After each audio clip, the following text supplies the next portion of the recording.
My name is Nora Bennett.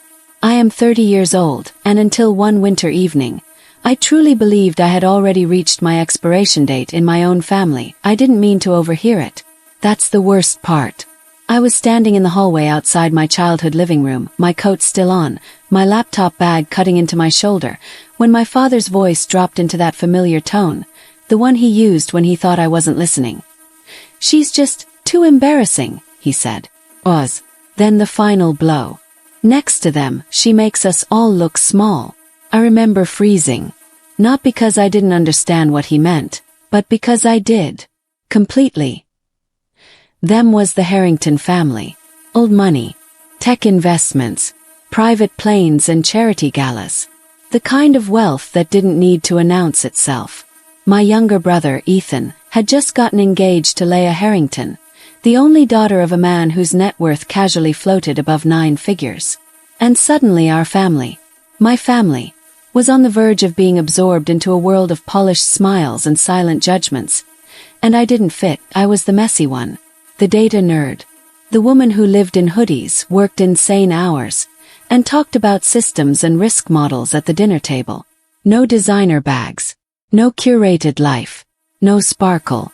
Just results no one ever bothered to ask about. So when my father said I'd be embarrassing at the Harringtons' New Year's Eve engagement party, I wasn't invited to argue. I was quietly erased. The official excuse came later. Limited guest list. Formal crowd. You'd be uncomfortable anyway, Nora. But the truth? I didn't belong in the picture they were trying to sell that night. I sat alone in my apartment, watching the city prepare for midnight. Fireworks tests echoed outside while my phone stayed silent. My brother didn't text. My mother didn't call. And somewhere across town, champagne corks were popping in a ballroom I wasn't allowed to enter. What none of them knew, what my father couldn't have imagined while dismissing me in that hallway, was that the same elite family he was desperate to impress had been working with me for months, not socially, professionally. You see, while my family was worried about appearances, the Harringtons were worried about something far more dangerous. A silent financial bleed inside one of their flagship companies. And the embarrassing daughter they wrote off? I was the consultant who found it, fixed it, and quietly saved them millions. They didn't know my last name when we started, just my work. And the irony, the New Year's Eve party I wasn't invited to, was the very night everything was about to come out. Have you ever been treated like the family disappointment, only to discover you're the one holding all the leverage? Because if you think this story ends with me staying home and swallowing the insult, you're wrong. Stay with me until the end. Because the moment they finally recognized me didn't happen in private, it happened in front of everyone. I did not grow up thinking I was embarrassing. That label came later, slowly, quietly, layered on top of a childhood where I was simply different. Not broken, not wrong, just wired in a way my family never learned how to translate. When I was 6, I counted hot dogs at backyard barbecues. Not because I was hungry, but because I wanted to know why there were always 2 left over. At 8, I asked my mother why we paid more for one brand when another had the same ingredients. At 10, I asked my father why he trusted the mechanic without asking for an itemized receipt. They laughed at first. Then they sighed. Then came the phrase that would follow me for years. "Can you please just be normal, Nora?" Ethan never had to be normal. He already was. My younger brother slid through life like it had been designed around him. Team sports, easy smiles. Teachers adored him. Parents bragged about him. When relatives visited, Ethan was ushered forward. "Tell them about your game. Show them your trophy." I was the one tugged gently back. "You're shy. Nora's in her head. Nora's just different." And being different was tolerable when I was little. Quirky even. But as we got older, the tolerance thinned. By high school, my questions weren't cute anymore. They were awkward. I noticed patterns people didn't want noticed. I pointed out inefficiencies teachers ignored. I corrected adults in public without realizing why that made them uncomfortable. The moment it all crystallized, the moment I officially became embarrassing, happened at my own graduation dinner. It was supposed to be celebratory. Extended family. A fancy Italian restaurant. White tablecloths. The kind of place where you're expected to sit straight and speak softly. Ethan was there, glowing, already being asked about his future. I was exhausted, overstimulated, and trying to ground myself by focusing on something concrete. The marinara sauce. Our waiter set down the plates, and I noticed immediately that one portion was smaller. Not dramatically, just enough to stand out. Without thinking, I said, "Oh, that's interesting. Mine has about 20% less sauce than Ethan's. I wonder if..." My father's hand came down hard on the table. "Nora," he snapped, teeth clenched. "Stop." The table went silent. Heat rushed to my face. Someone laughed nervously. The waiter froze. Later, in the parking lot, my father didn't lower his voice. "You don't belong in these settings," he said. "You make people uncomfortable." That was the night I learned the safest thing I could do was disappear. At least emotionally, so I buried myself in numbers. Numbers didn't flinch when I asked questions. Data didn't care if I was polite. Patterns rewarded curiosity. And when I taught myself spreadsheets, really taught myself, I felt something click into place. I learned formulas the way other kids learned lyrics. I built models for fun.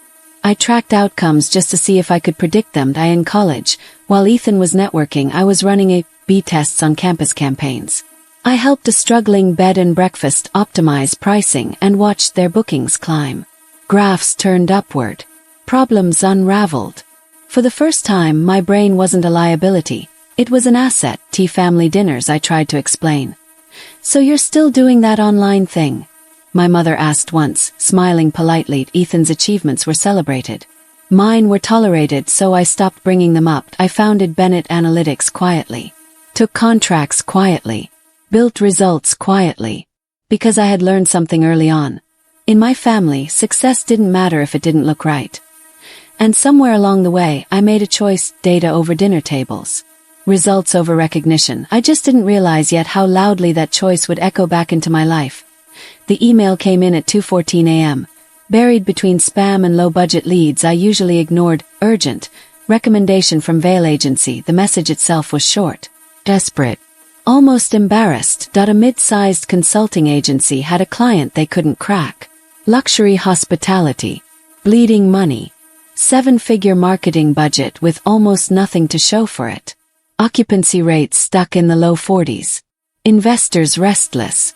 Board patience gone. They needed someone analytical. Quiet. Off the books if possible, I replied before I could overthink it. The first call was audio-only. No cameras. No last names. Just a calm, measured voice on the other end. "Call me Graham," he said. "We don't have much time." He didn't exaggerate. The company, Harrington and Vail Resorts, was a luxury chain trying to recover from post-pandemic collapse.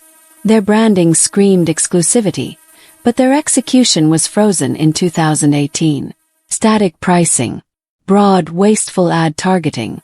A mobile checkout experience so broken that over 60% of users dropped before payment. They weren't losing because demand didn't exist. They were losing because they refused to adapt. Within the first week, I tore everything apart. Pricing first. They charged the same rates regardless of demand, day of week, or booking window. Luxury guests weren't price sensitive, but they were pattern sensitive. I built a dynamic pricing model tied to local events, search intent, and booking velocity. Next, ads. They were targeting luxury travelers, like it was a single personality. I segmented aggressively. Remote executives, burned-out founders, hybrid workers with flexible schedules. Then I built packages specifically for them. Long-stay discounts. Private workspaces. Work from somewhere that doesn't feel like work. Finally, the checkout. It was a disaster. 5 steps too long. Poor mobile optimization. I stripped it down, rebuilt it, and tested variations until friction disappeared. When I presented the plan, there was a pause on the line. "And what's your fee?" Graham asked. That I didn't hesitate. "You don't pay me unless this works." Silence. Then a slow exhale. I proposed a performance-based structure. If revenue didn't increase, they owed me nothing. If it did, if I was right, I'd earn a percentage tied to growth. IT was reckless. High risk. high reward. But I had learned something growing up. When no one expects anything from you, you can afford to bet on yourself. The results didn't explode overnight. They climbed. Month 1. Occupancy up 8%. Month 2, 15. Month 3, 32. I sent graphs. Clean, undeniable curves bending upward. Revenue followed. Then bookings. Then investor confidence. WY month 4. Graham called me. This time with laughter in his voice. You saved us, he said simply. We were out of ideas. He didn't say my work was impressive for someone like me. He didn't ask why I talked the way I did or dressed the way I did or thought the way I did. He just said thank you. A week later, he asked for something unexpected. We have a wall, he said. In our headquarters. A wall of innovation. People who turned things around when it mattered. He wanted my professional headshot. I almost laughed. I didn't even have one. I sent it anyway. Neutral background. Black blazer. Nothing flashy. A few days later, he sent me a photo, my picture. Printed, gold-framed. Hung beside executives and legacy consultants. Underneath it, a simple caption. Nora Bennett, Strategic Analytics Consultant. Revenue recovery and growth optimization. I stared at it longer than I cared to admit. Around that same time, while my work was being celebrated in rooms I'd never seen, my brother met a woman at a high-profile charity event. Her name was Leah Harrington. He told us about her casually. Like it was nothing. Like her last name didn't already exist in my inbox, my contracts, my metrics. No one noticed my hands go still at the dinner table. No one asked why I suddenly smiled. Because the irony hadn't exploded yet. But it was primed. Ethan didn't tell me over the phone. He asked me to meet him for coffee. Neutral ground, public, safe. The kind of place where difficult conversations were supposed to feel softer. He was already seated when I arrived, phone face down, leg bouncing with contained excitement. So, he said, grinning before I even sat down, I'm engaged. I smiled automatically, hugged him, said all the right things. And then he added, almost casually, her name's Leah. Leah Harrington. The name landed heavier than it should have. That I didn't react. Didn't ask questions. Just nodded while my mind connected threads my family didn't even know existed. Harrington. That Harrington to be why the time we left the cafe. My parents already knew. By dinner that night they were glowing. My mother talked about venues and guest lists. My father practiced saying the last name out loud like it needed rehearsing. They're very particular people, he said carefully. Old school. That was when the invitation didn't come. Instead, a week later, Ethan called again. I've been thinking, he said, about New Year's Eve. I waited. It's going to be a very specific crowd.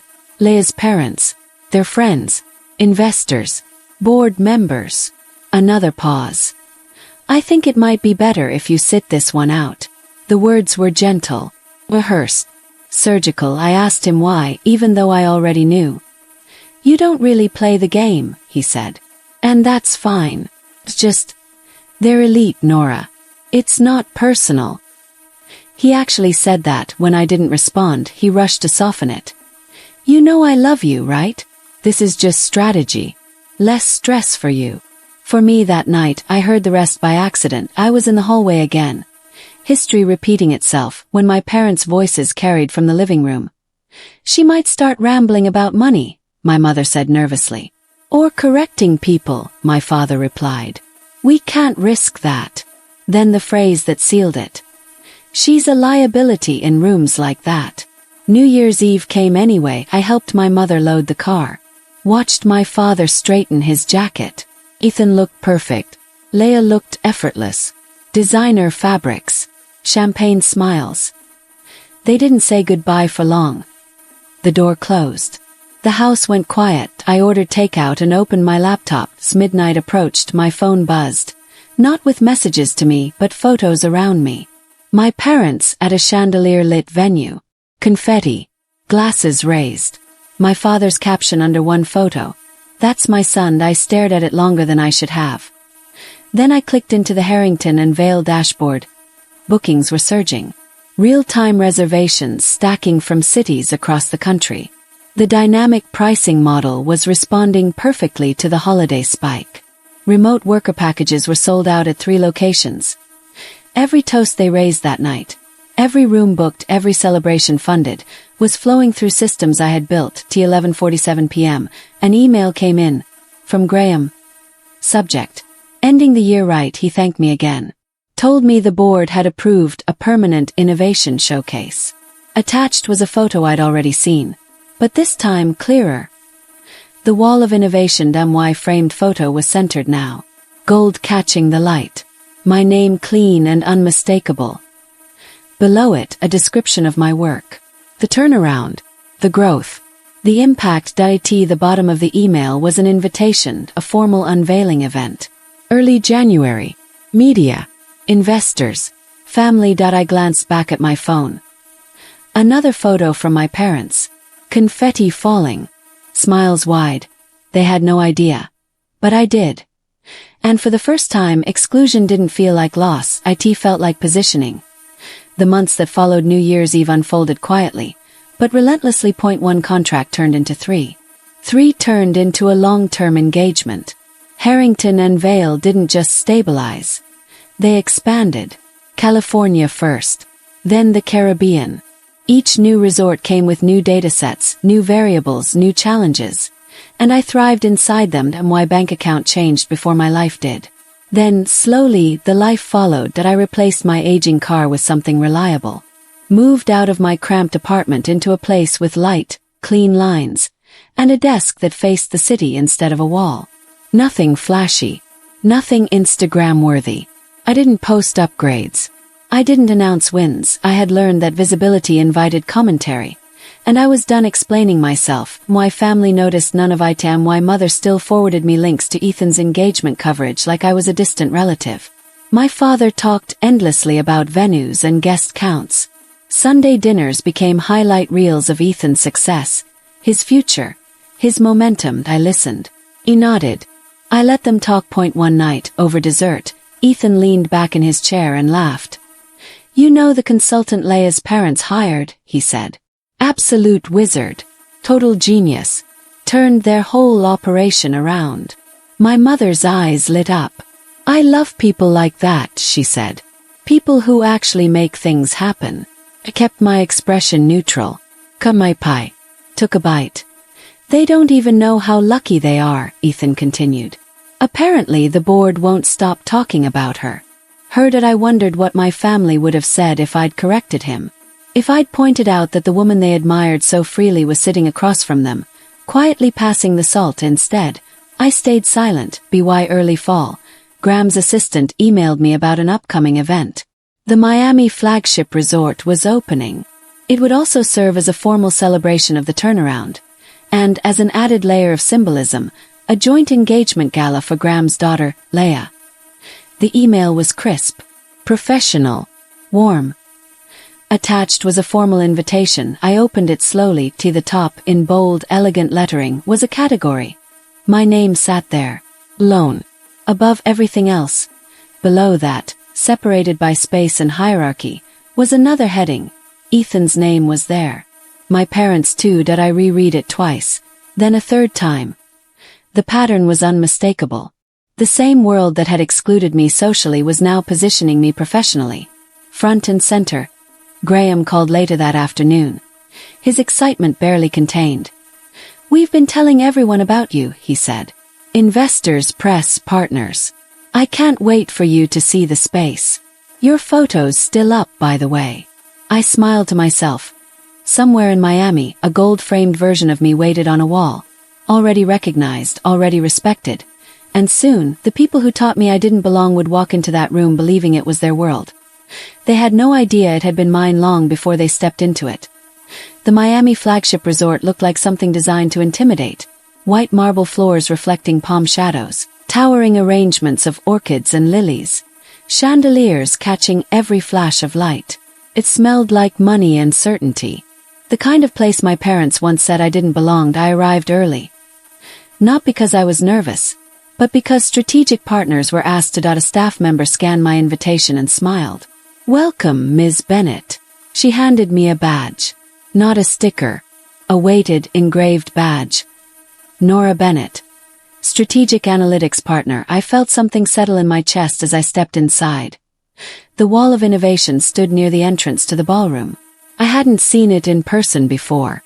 It was larger than the photo Graham sent. An entire curved display of framed portraits, lit softly from above.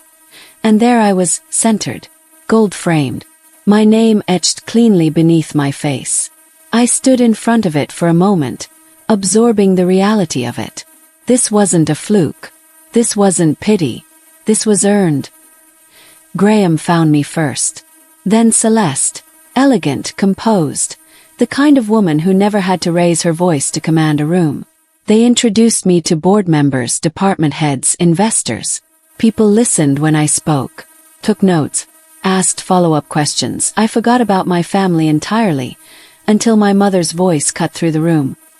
"Oh, this place is wow." I turned. They had just entered. My parents slightly overdressed and still somehow underprepared. My father in a suit that didn't quite fit. My mother clutching her bag too tightly. Ethan beside Leia, trying to look like he belonged. They were staring upward. The space. At the scale that a staff member gently guided me closer to the wall. Positioning. Intentional.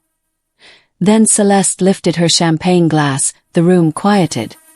She spoke about resilience. About innovation. About the people who saved Harrington and Vale when no one else could. And then she turned, physically turned, and gestured toward the wall. "There's one name we want everyone to remember," she said. "The person without whom tonight simply would not exist." She read the plaque aloud. Nora Bennett, Strategic Analytics Consultant, Architect of our recovery. Applause erupted. I saw my mother's face drain of color. Ethan's mouth opened, then closed. My father looked like someone had pulled the floor out from under him. Celeste's eyes flicked between us. Confusion, then realization. "Wait," she said softly.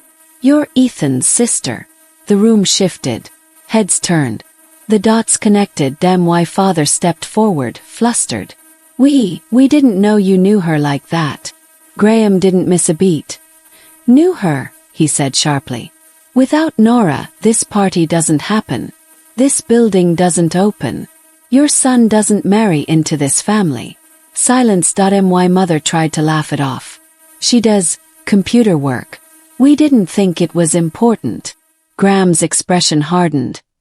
"Important," he repeated. "She saved a 7-figure operation." Celeste shook her head. "I can't imagine hiding someone like Nora." Ethan found his voice then. "Why didn't you tell us?" he hissed at me. I met his eyes. Steady. "You didn't ask." Later in the hallway, my parents cornered me. "You made us look like fools," my mother whispered, eyes wet. "No," I said. "You did that yourselves." My father tried to assert control. Ethan tried guilt. Family. Unity.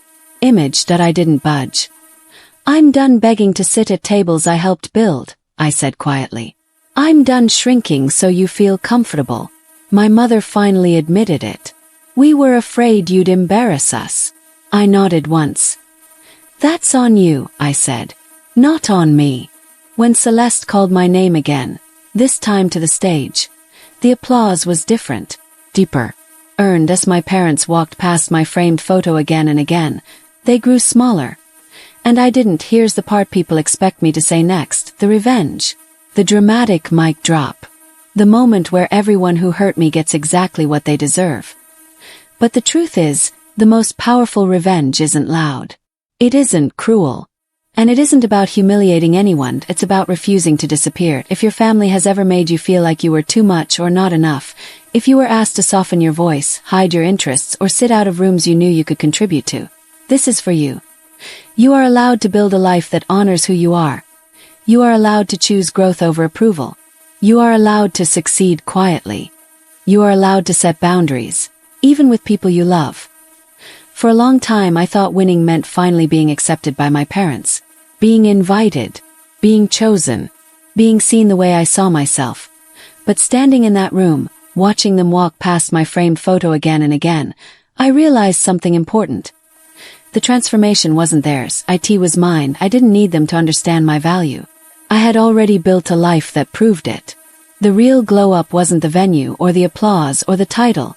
It was the moment I stopped shrinking to make other people comfortable. Love and boundaries can exist in the same space. Distance doesn't always mean resentment. And someone's inability to see your worth does not erase it. If you're watching this and wondering whether it's worth continuing, whether your effort matters when no one around you seems to notice, it does. Even if the recognition comes from places you never expected, you're not alone in this. More people understand than you think that if this story resonated with you, share your experience in the comments. Maybe you were the overlooked sibling. Maybe you were told you didn't belong. Maybe you're still building quietly. Your story matters too.